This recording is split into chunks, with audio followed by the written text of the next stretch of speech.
So now our featured speaker. As you read the introduction of our graduation speaker, you'll see the essence of so many Academy alumni. The wide range of interests, the curiosity, the service towards others, the risk-taking, along with humility and self-deprecation. My first extended conversation with Bill Hudenko took place over the holidays this year at Bruno's, where, like so many of our transplanted alumni, he was scarfing down New Mexican food and chili like a man drinking water after a trek in the desert. We were talking about his startup company, Enchente, and I immediately saw that he was really onto something that could make a difference in a world often hard-pressed to meet the demand ask of mental health resources. And since entrepreneurial activity is a vital interest to our community and many of our students, I thought he'd be a perfect speaker this year. By the way, others have seen the potential of the ideas of Enchente as well. NBC News recently covered his work. Since then, I've learned a few more things. As a student and a young man of honor growing up in a family of honor, he cared then and still cares for others, all while being a top student and active soccer and track athlete. He was described in his senior appraisal as a class act and a young man of uncommon moral fiber. And on top of it all, his classmates at the Academy, even today, cherish his sense of humor. They remember when he joined his friend Carlos at the senior retreat and performed an air guitar solo from Wayne's World that perhaps will go down in Academy's history. I'm interested in what you have to say to our graduating seniors, Bill, but you can leave your air guitar back on your seat.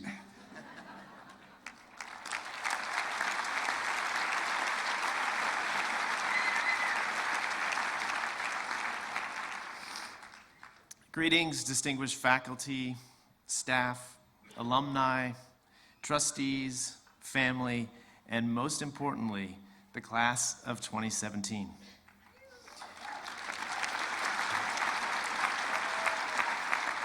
It is truly a great honor to be here today. Preparing a commencement address provided me with an opportunity to reflect on my life. It encouraged me to travel back to the time when I was sitting in one of those chairs, and it made me think about what I wish I had heard that would have better prepared me for the challenges to come. As a scientist, I approached this task of crafting a speech as I do most things in my life. I did some research. Consequently, I reviewed a number of speeches, and I tried to identify the common elements of a good speech. Here's what I found. It seems like there are 4 critical components. First, good speeches tell a story. Second, they are personal and genuine. Third, and this was a strange one, they use almost all of them at least one quote from someone famous. And fourth, and perhaps most importantly of all of the best commencement speeches are short. Yes.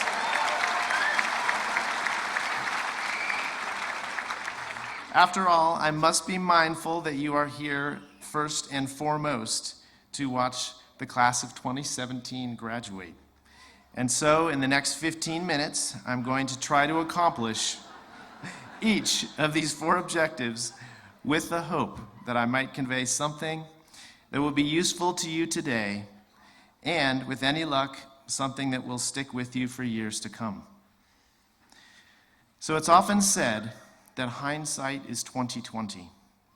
This phrase is typically used when we consider decisions we would have made differently only if we knew what was to come. It's also true that only with hindsight can we identify the critical moments that have had a dramatic impact on our lives. For my story, I want to tell you 3 short, seemingly disconnected tales that include the critical moments of my life. These 3 tales work in concert to reveal one of the most important lessons that I've learned. The first tale is about my relationship with the Academy, the second about training elephants, and the third about how I met my wife. So my story will begin in a very personal way as I talk about my lifelong relationship with the Albuquerque Academy. The Academy has always held a special place in my heart, and it's a special place where I have deep roots. Like many of you, I'm sure, it was the first critical moment in my life that was linked with a letter. I still remember the vivid memory of opening my acceptance letter from the Albuquerque Academy at my kitchen table, anxiously revealing the crisp white paper that offered me admission to what seemed like a mythical place. At the time, my brother was attending the academy, so I had a sense of how amazing it was, but nothing could truly prepare me for the incredible adventure that would be my education here so many years ago. Further adding to my connection with this place was my mom's acceptance to the position of Director of Admission and Financial Aid when I was a sophomore at the academy.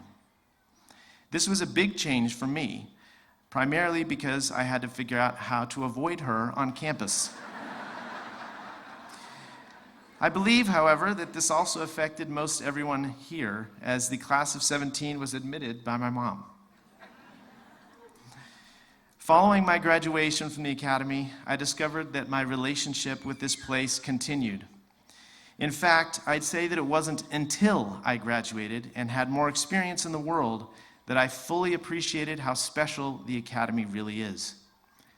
The academy is so special not just because of the things you can observe, like the spectacular library, the natatorium, the beautiful fields. The academy is most special because of the people. The amazing educators and staff who devote their lives to teaching and fiercely protecting the values and mission of this institution.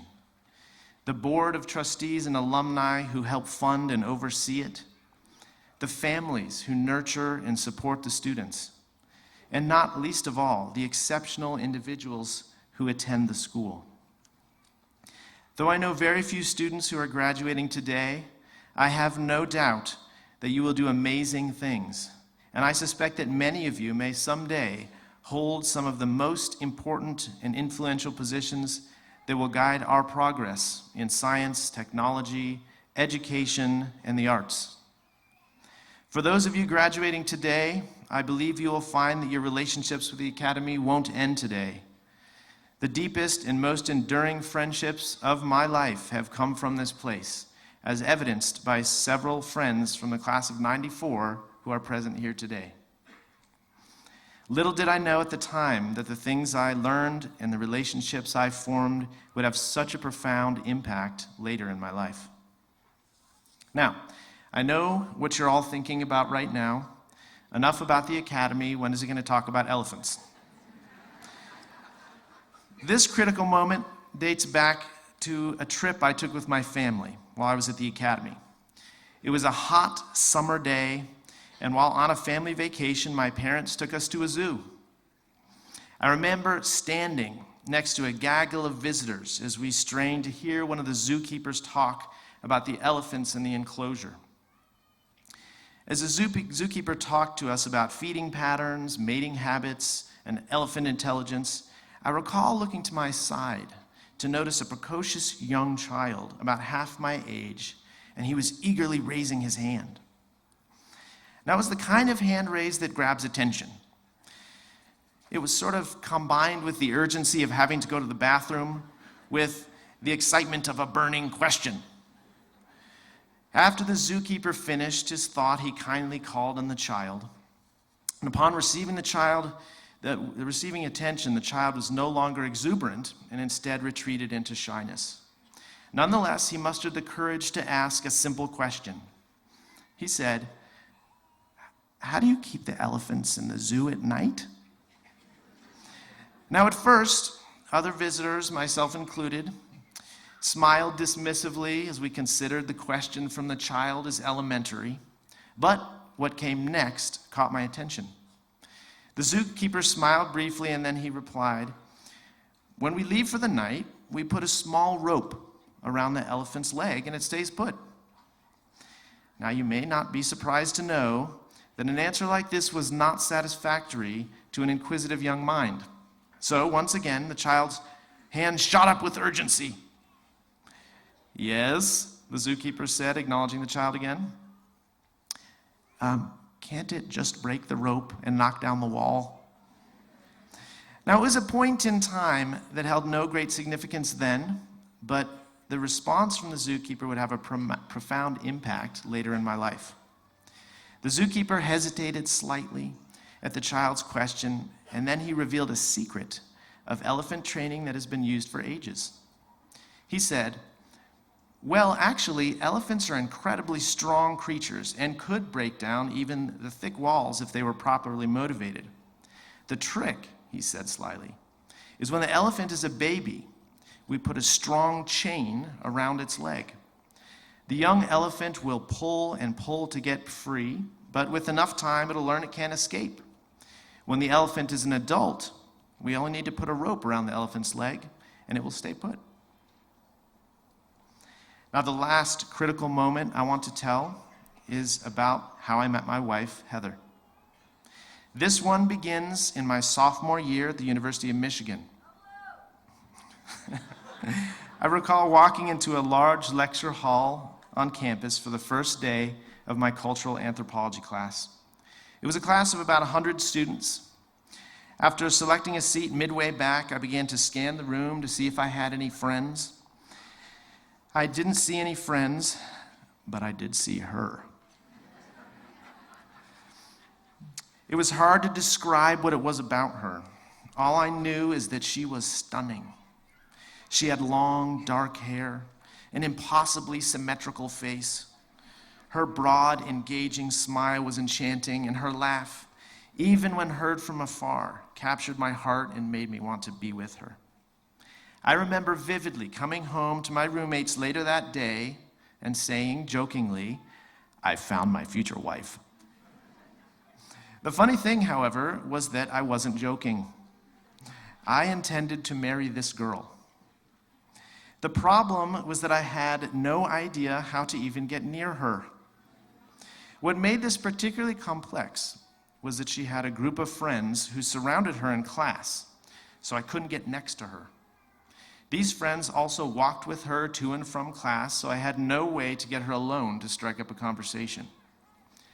Now, at this point in my story, I should acknowledge the class of 2017 and reveal that I am old enough that there were no smartphones or internet to speak of at the time. So I had no access to Facebook, no Snapchat, no messaging, and no Tinder. I had to go manual. So, class after class, I strategized. Though excited about my fantasy of an amazing future marriage, I was more terrified of the rejection and possible public ridicule that would accompany a botched attempt at approaching her. So after a month of considering my options, I formulated a radical plan. I would talk to her. I then decided to wait until the very last day of class so as to avoid the shame of a potential failure and seeing her in future classes. And I decided to follow her out from class and just directly ask her out on a date. It was madness. So that fateful day, I mustered every bit of courage I had and I followed her out. She was walking as usual with her group of friends, and I quickened my pace to catch her. I recall reaching out and gently tapping her on the shoulder. I said, "Hi, I'm Bill. Can I talk to you for a minute?" She looked quizzically back at me, and she said, "Okay." She nodded to her friends, and they continued walking, and there I was, alone with her. Now, summoning all of my nerve, I said in my best and most confident voice, I know you don't know me, but I've admired you from afar, and I'd really like to get to know you. Would you like to get a cup of coffee with me sometime?" Now, I'll never forget that moment. She looked at me with her wide brown eyes, and she said, "I'm sorry, I have a boyfriend." And she quickly turned and kept walking, leaving me alone on the sidewalk. Now, what was life-changing about that experience happened moments after she left. Because unlike the intense shame and embarrassment that I imagined would accompany this moment, unlike the soul-crushing rejection that I wasn't sure I could endure, instead, I felt nothing. If anything, I felt a bit relieved. And it was in that moment that something snapped. Like an elephant that had become aware of its rope, I had broken my rope of fear. Now you may be wondering what happened to that girl. The answer is that I never saw her again. And I'm so thankful for that.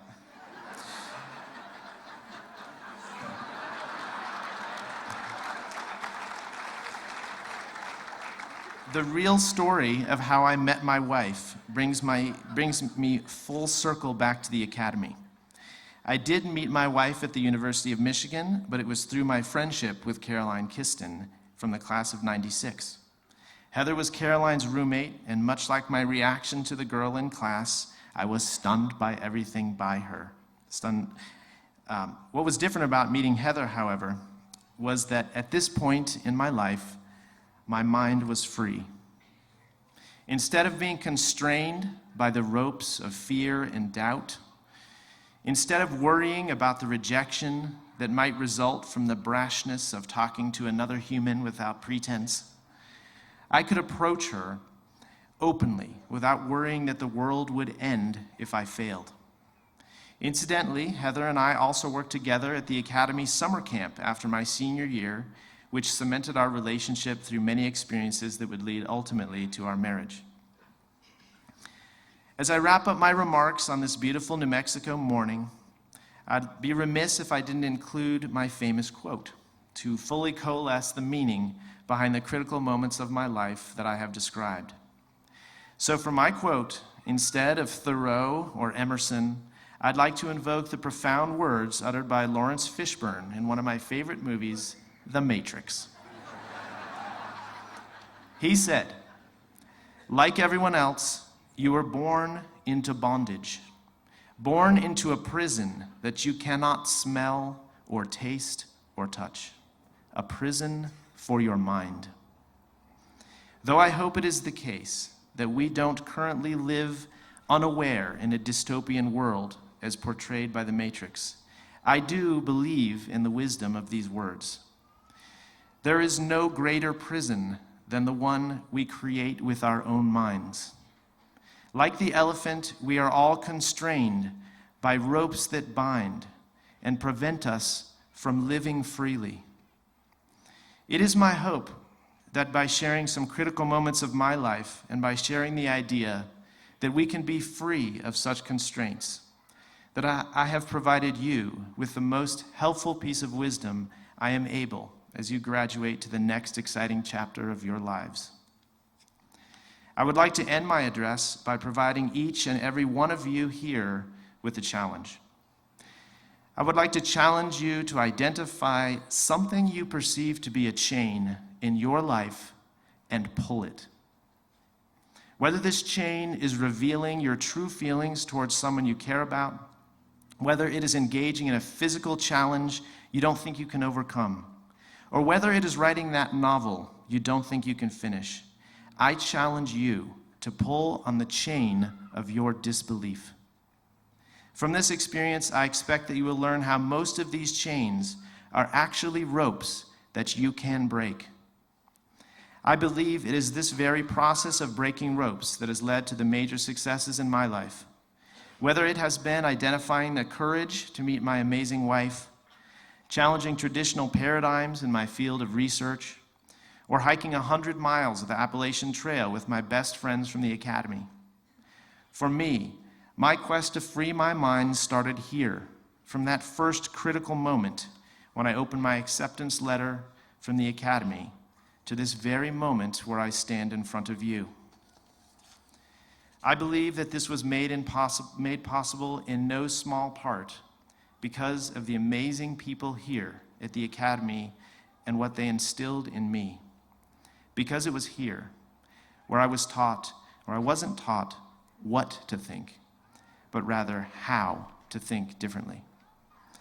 Thank you for your time, and congratulations to the class of 2017.